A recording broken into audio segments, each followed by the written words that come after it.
I'm Don Davidson with VanAsep Training Society. I'm the heavy equipment instructor for our program. Basically, we go through 3 steps in our program and training. Our first program starts with the 3G assessment.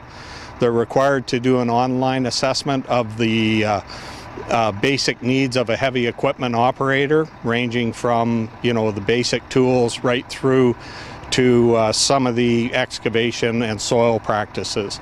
Then we move on to step 2. The program that we teach is the ITA accredited foundations program for the BC road builders. The students then go through a 4-week training period in the classroom time.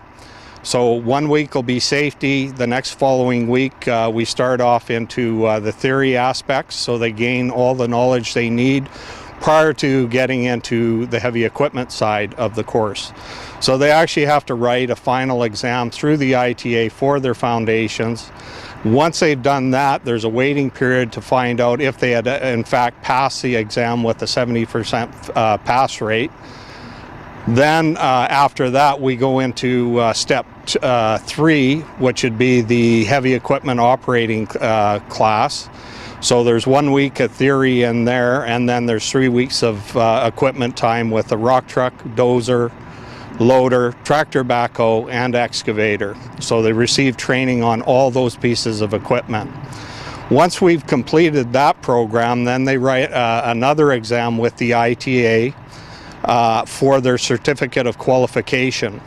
Once that process has been finished and they pass again with a 70% pass mark, we then move on to the latter part of the training, which is seat time, and that's where we work in conjunction with Tony Jacobs with Raven Contracting.